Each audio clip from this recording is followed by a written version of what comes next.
आमचे गोंय राज्याचे मुख्यमंत्री डॉक्टर प्रमोद सावंत, आमचे राज्यसभेचे खासदार विनय तेंडुलकर, पार्टीचे उपाध्यक्ष बाबू कवळेकर, सरचिटणीस नरेंद्र सावयकर, दामू नायक, हांव तुमचे सगळ्यांचे आजच्या पत्रकार परिशदेक स्वागत करता।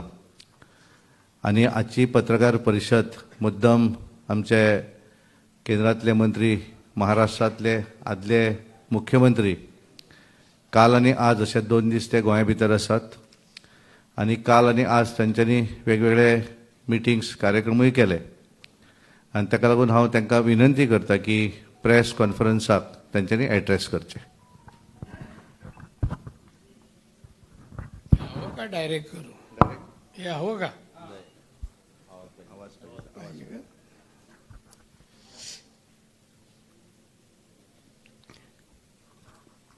सन्माननीय गोव्याचे मुख्यमंत्री प्रमोदजी सावंत, प्रदेश अध्यक्ष सदानंद तानावडे, खासदार विनय तेंडुलकर, सन्माननीय नरेंद्र सावयकर, माजी खासदार, दामोदर सरचिटणीस, सन्माननीय चंद्रकांत कवळेकर, उपस्थित अन्य मान्यवर, उपस्थित सर्व मीडियाचे पत्रकार बंधू भगिनी आणि मित्र, भारतीय जनता पक्षाच्या वतीने देशामध्ये लोकसभा प्रवास ही 2024 ची निवडणूक डोळ्यासमोर ठेवून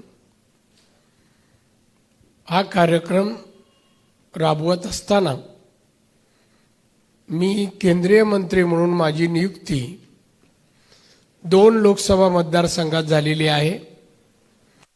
एक गोव्यातील दक्षिण गोवा आणि मुंबईतील दक्षिण मुंबई या 2 मतदारसंघाची लोकसभा निवडणुकी संबंधी तयारी करून घेणं,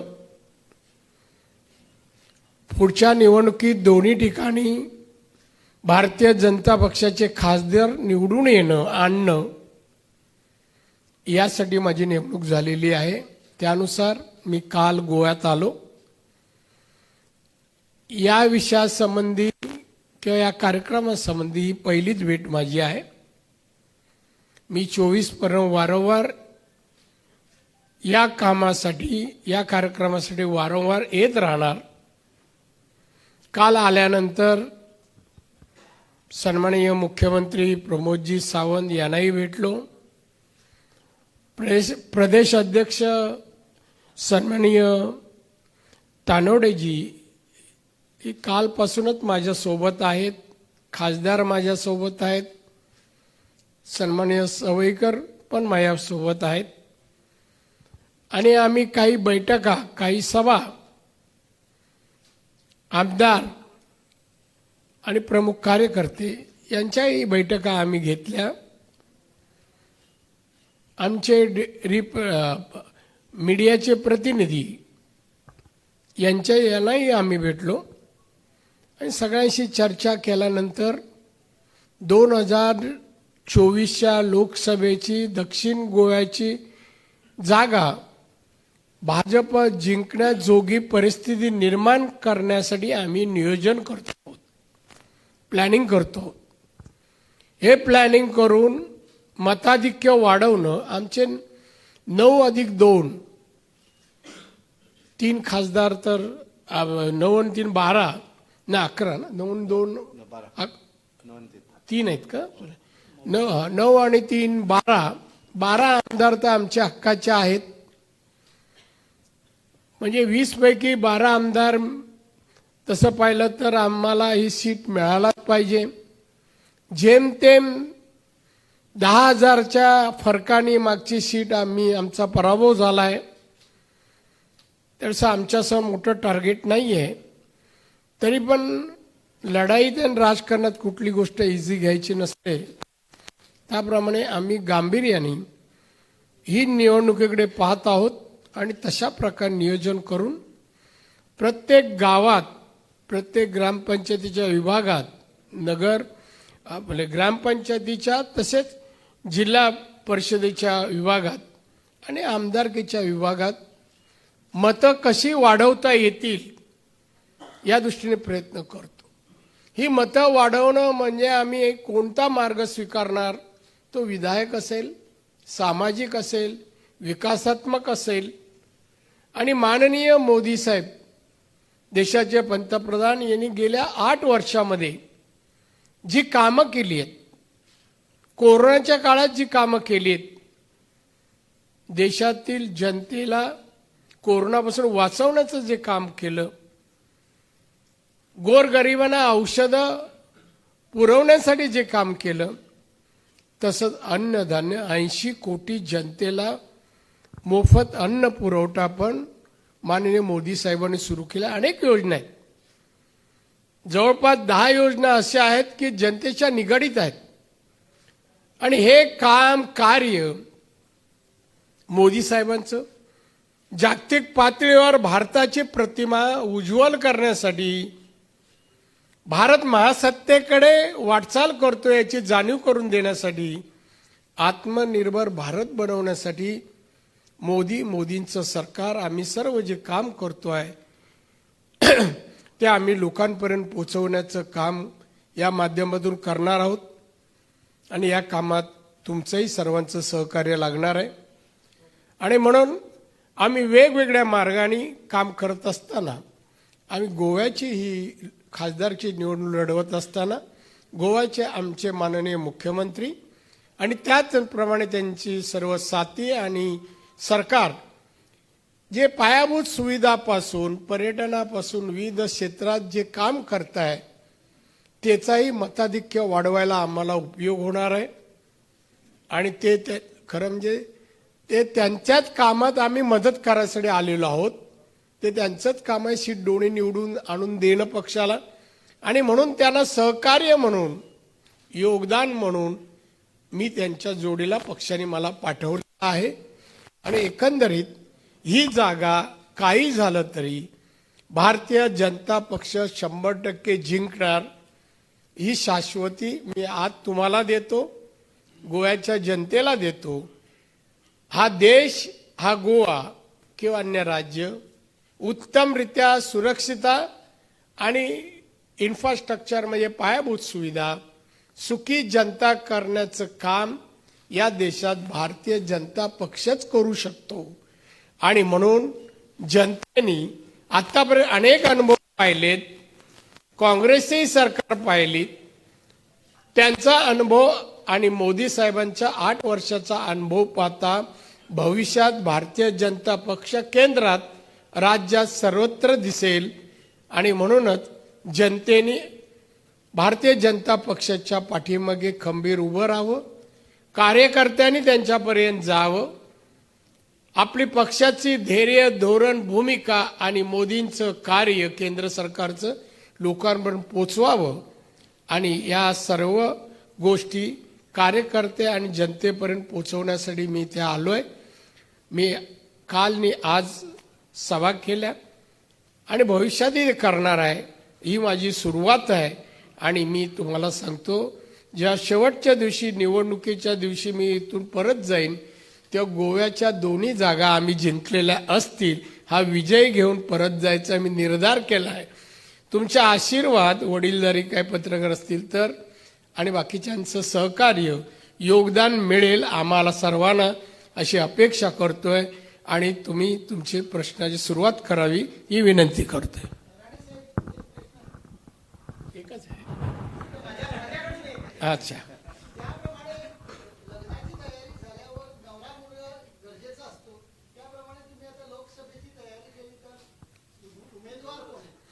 आमच्यामध्ये बीजेपीमध्ये आधी तयारी लग्नाची, म्हणजे सक्षम नवरा आहे का, बाबा त्याच्यामागे कुटुंब आहे का, हे तपासणं पहिलं काम आहे. तर जनता आणि कार्यकर्त्यांची क्षमता वाढवणं हे पहिलं काम आहे. आणि नंतर नवरा फॉर्म भरताना निवडला तरी चालतो.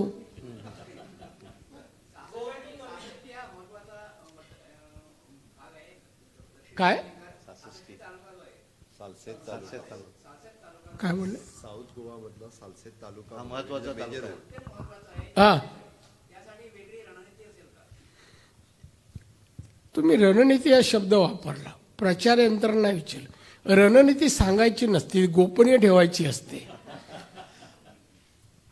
त्यामुळे राजकारणात निवडणूक जिंकता रणनीती एक गोपनीय, बाकी प्रचार तो ओपन असतो. तो आम्ही सुरूच केलाय. आणि मी सांगितलं, सामाजिक आणि विकासाची कामं, जनतेची विविध क्षेत्रातली कामं करून आम्ही मतं मिळवणार.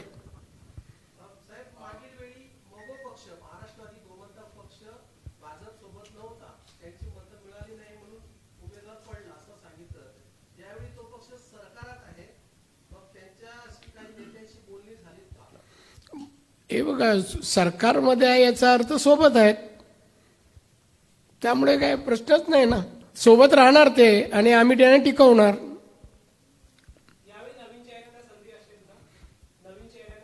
वरिष्ठ ठरवतील चेहरे कोणते द्यायचे, तरुण द्यायचे, मध्यम वयाचे द्यायचे, किंवा अनुभवी द्यायचे, जे गोव्याचा विकास करू शकतात, असे पाहून आम्ही चांगल्या प्रकारे आमची वरिष्ठ तशा प्रकारे निरीक्षण करून उमेदवार देतात. आत्ताचे कसे वाटतात तुम्हाला आमदारकीचे मुख्यमंत्री वगैरे माझ्या आजूबाजूला डाव्या उजव्या?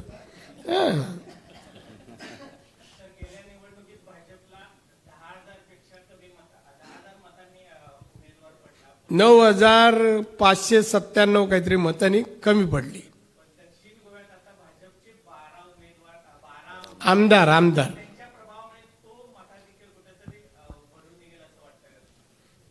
विश्वास आहे मला. संख्येप्रमाणे तर आमचा विजय होतो, पण मताधिक्य वाढवणं आमचं काम. मोठ्या मताधिक्याने आमचा उमेदवार विजय व्हायचा असेल, आम्हाला 25,000 30,000नी, ते प्रयत्न आमचे चालू आहेत.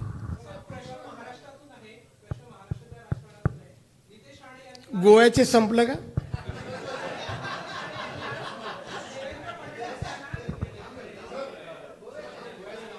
हा,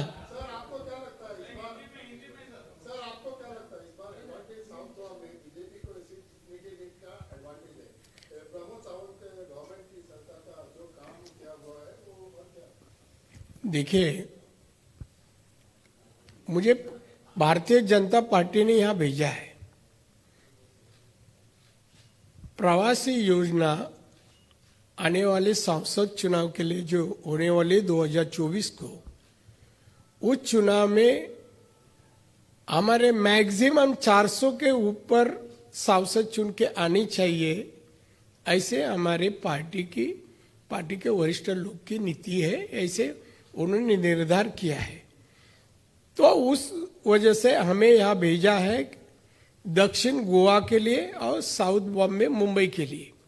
तो मैं यहाँ आया हूँ, इस काम के लिए आया हूँ कि एक साउथ गोवा की जो सीट है वो हमें जीतना है. अभी हमारे पास 12 तो विधायक हमारे साथ है, तो 20 में से 12 है. इसका मतलब हमारी आज ही से सीट आई है. ऐसा तो आज ऐसा लगता है कि 12 होने से हमारी सीट हम आसानी से जीत जाएंगे. उसमें भी हमारे सरकार है. सेकंड टाइम हमारे प्रमोद जी सावंत मुख्यमंत्री है. अनुभव उनको काफी है, अच्छा है और अच्छा काम कर रहे हैं, डेवलपमेंट कर रहे हैं. मैं आते ही उन्हें, मैं क्यों आया ये उन्होंने पहला पूछा नहीं कि एमएसएमई आपका विभाग है, उसमें कितनी इंडस्ट्री के लिए आप हमें मदद करने वाला है, ये पहला क्वेश्चन पूछा. तो उनका काम ये गोवा को डेवलपमेंट, फाइनेंशियली स्ट्रांग करना, या रोजगार निर्माण करना, यूथ को इंडस्ट्री देना और रोजगार तैयार करना, देश का उत्पन्न बढ़ाना, जीडीपी गोवा का बढ़ाना और देश का बनाना, आत्मनिर्भर भारत करना, यही इनका काम है. वो अच्छी तरह से कर रहे हैं, ये मेरा विश्वास है. मुझे जो काम के ऊपर लगता है कि बहुत अच्छा काम हो रहा है.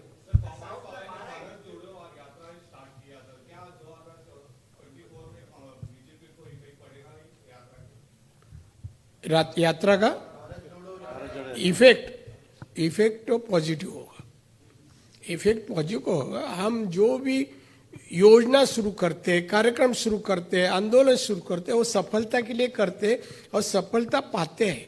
और माननीय मोदी साहब ने जो जो कार्यक्रम शुरू किया है वो देखते हुए अब तक सफलता ही मिली है। अब ये हमारे आगे से अभी मेरे को लगता नहीं कोई नजीक हमारे है, लगते नहीं है। सब बीजेपी की तरफ, सबका रास्ता बीजेपी की तरफ ही आ रहा है। कांग्रेस भारत जोड़ो ये यात्रा शुरू किया है, उसके ऊपर बीजेपी को कुछ इफेक्ट होगा क्या? प्रश्न है। उनके पार्टी में यातायात है तो हमारे में इफेक्ट क्या होगा? हम इफेक्ट दूसरे पर करते हैं, ये अनुभव है 8 साल का। हम कांग्रेस में इफेक्ट के सभी पार्टी आज है, किसके नाम क्या है? लीडर नेता राहुल गांधी को कांग्रेस वाले मानते हैं क्या?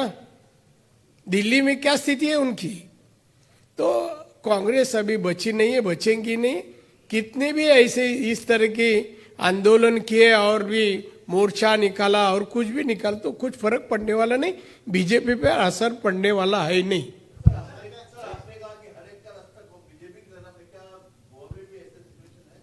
सब जगह बोल रहा हो तो उसके अपवाद ये गोवा नहीं है। आपका भी ध्यान है कि नहीं हमारे पास ना?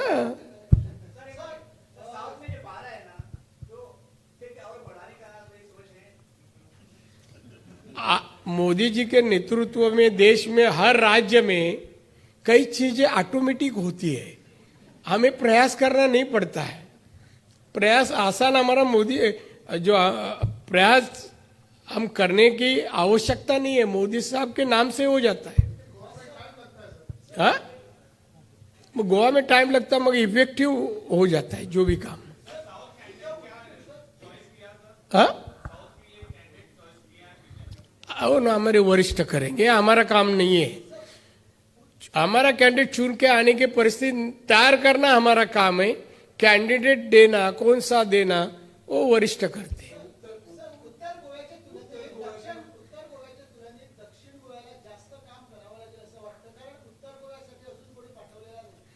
एक बघा साहेब, मी सुरुवातीला सांगितलं, जे मतदारसंघ देशात आम्ही हरलेलो आहोत, बीजेपी 140च्या जवळपास आहेत। 70 मंत्री आम्ही, प्रत्येक मंत्र्याला आम्हाला 2 मतदारसंघ दिलेले आहेत। या 140 पैकी मोदी साहेबांना कमीत कमी 100 तर निवडून आणायचे आहेत, म्हणजे 403 खासदार करायचं आहे 2024ला। आणि म्हणून आमच्या विरोधकांसाठी सुखद धक्का आहे आणि शाश्वत विजय आमच्यासाठी आहे। चांगली, उत्तम, पर्यटनाला पोषक।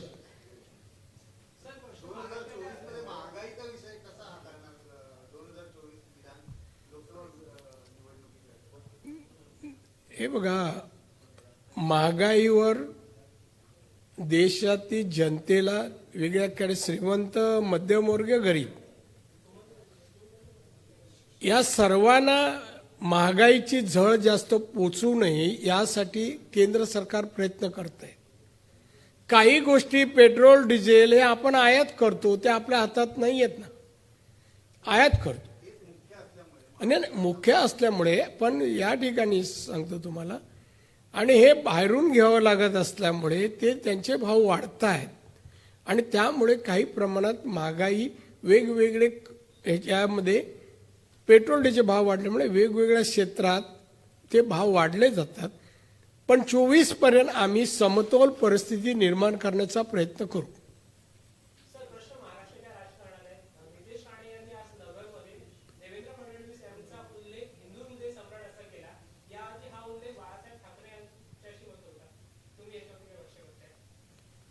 कुठल्या याचे पत्रकारात आपण नाही, तुम्ही पत्रकार कुठल्या चॅनलचे? हा, तरुण भारत। तरुणासारखा प्रश्न विचारला। अहो, ते नितेश राणेचं मत झालं, पक्षाचं मत नाहीये। शिवसेना पक्षाला शिवसेना प्रमुख तेव्हा ते हिंदू हृदय सम्राट वाटत होते आम्हाला, मी होतो तेव्हा तिथे आम्हाला वाटत होते। आता नितेश भारतीय जनता पक्षात आहेत, त्यांना एखादा व्यक्ती आवडला तेव्हा हिंदू हृदय सम्राट देवेंद्र असं कोणाचंही नाव घेतलं काय फरक, ते वैयक्तिक मत आहे. त्यांनी असं जाहीर करावं असं नाही म्हटलं, तो स्वतः उल्लेख केला, त्यात फरक काय पडला, वाईट वाटायचं काय कारण नाही. चांगल्या शब्दाचा उल्लेख केला तर कौतुक थोडं केलं तर बरं होईल.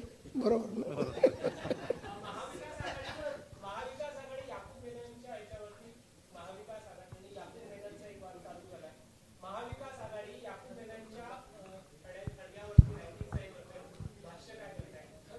भाष्य अहो त्याच्या सत्ता आमची नव्हती ना.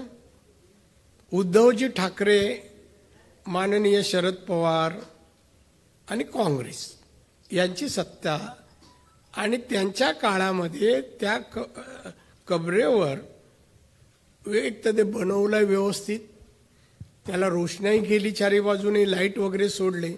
हे काम उद्धवजी ठाकरे, हिंदू हृदय सम्राट बाळासाहेब ठाकरेंचे चिरंजीवानी, त्या ठिकाणी त्यांच्या कारकिर्दीत हे झालेलं आहे, पाप झालंय असं मी म्हणेन.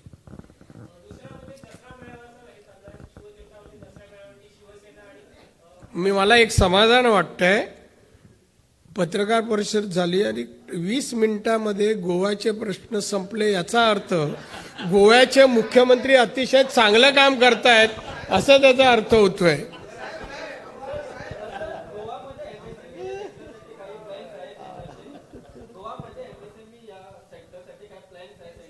हो नक्कीच, माझ्यासोबत अधिकारी मी आलेत, माझे OSD समोर आहेत, पाटील म्हणून, दुसरे अमोल गवडी, 2 मोठे अधिकारी आहेत. यांना यासाठी येत नाही की MSME मधून सूक्ष्म लघु मध्यम उद्योगाची माहिती आणि वेगवेगळ्या डिपार्टमेंटतर्फे या योजना राबवत असतं, त्याची सगळी माहिती स्थानिक कार्यकर्त्यांना आणि अपेक्षित असेल तर लोकांना द्यावी. पुढच्या वेळेला ते स्वतः येतील आणि लोकांची बैठक घेऊन लोकांना त्या प्रत्येक उद्योगाची माहिती सांगतील. महिलांसाठी कोणते उद्योग आहेत, मागासवर्गीय आदिवासींसाठी कोणते उद्योग आणि किती सबसिडी आहे, याची सगळी माहिती सांगतील. पण यासंबंधी माझे आणि मुख्यमंत्र्यांची आणि आमच्या प्रदेशाध्यक्षांची बैठक झाली. यामध्ये भविष्यामध्ये आम्ही MSME तर्फे बरेचसे उद्योग आणि गोव्याच्या बऱ्याचशा लोकांना उद्योजक बनवण्याचं काम करणार आहोत. आणि त्यासाठी एक ट्रेनिंग सेंटर गोव्यासाठी प्रपोज करावं 200 कोटीचं, ते पण मी सांगितलं.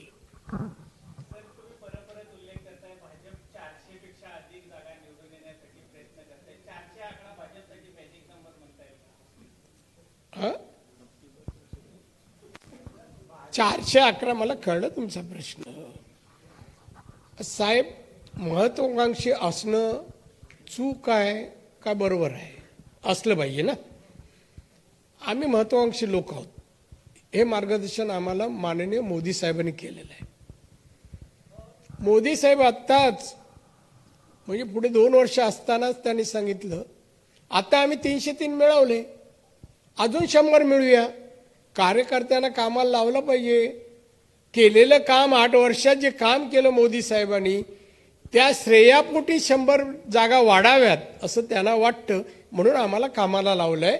आणि म्हणून मी आज पत्रकार परिषद.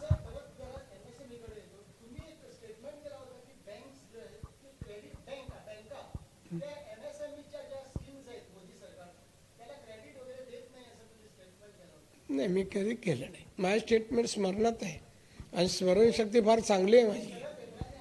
नाही नाही नाही असं नाही आहे, ऐकून नाही आहे.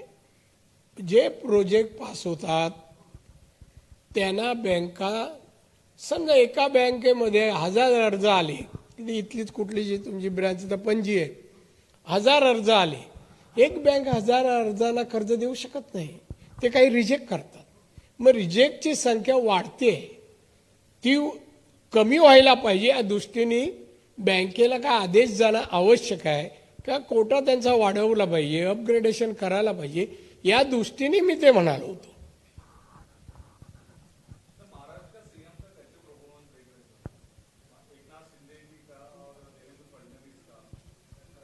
क्या होगा? बहुत अच्छा चल रहा है, दोनों का कोऑर्डिनेशन बहुत बढ़िया है, अच्छी तरह से दोनों का स्वभाव भी मिलते जुलते हैं, तो हमारा संसार चल जाएगा। हाँ, हफ्ता में किधर? मुंबई का? नहीं, अभी नहीं, हफ्ते में नहीं, अभी डिक्लेयर भी नहीं हुआ। जब भी होगा हम लोग जीतेंगे, बीजेपी ही जीतेंगे, मेयर हमारा ही होगा। हाँ, अभी का शिवसेना, शिंदे का शिवसेना के साथ अलायंस रहेगा। शिंदेचा शिंदेना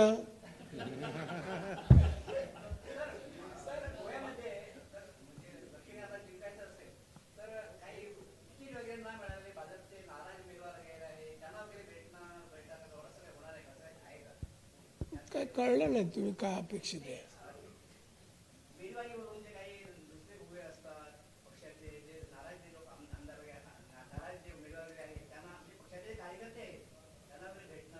आपण एक काम करा, आमच्यासाठी माझ्यासाठी नाराजी कोण आमचे असतील ना त्यांची यादी जरा पाठवा, यादी पाठवा, म्हणजे त्यांची नाराजी दूर करून तुम्हाला सांगायला सांगतो।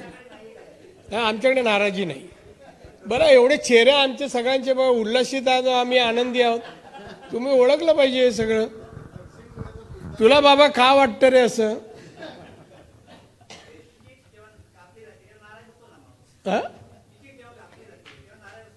नाही, काय होत नाही। हे बघा, राजकारणात पदं येतात जातात, नाराज व्हायचं काय नाही। आज माझ्याकडे हे पद आहे, उद्या दुसरीकडे जाईल, त्यामुळे कोण कधी असेल, राजकारणात थोडं आपण वागताना चालताना एवढं राजकारणाची माहिती असते, परमनंट कोण नाही, सगळे टेम्पररी आहे।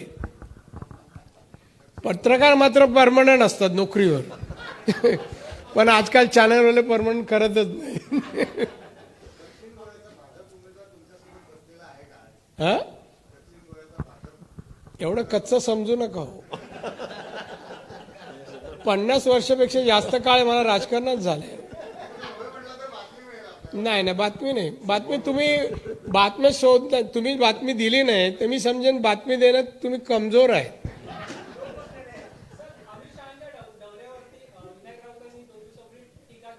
कोणाच्या?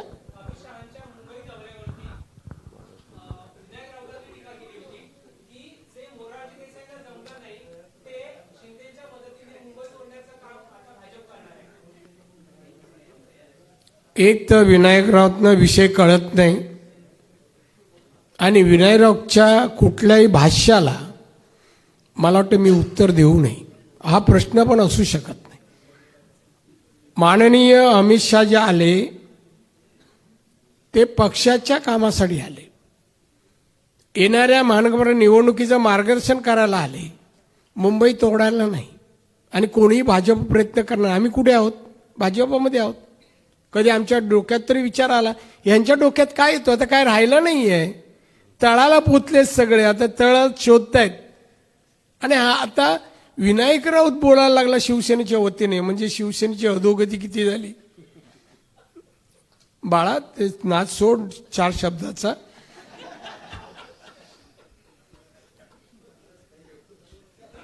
आभारी आहे, चहा पाणी घ्या, धन्यवाद, आभारी।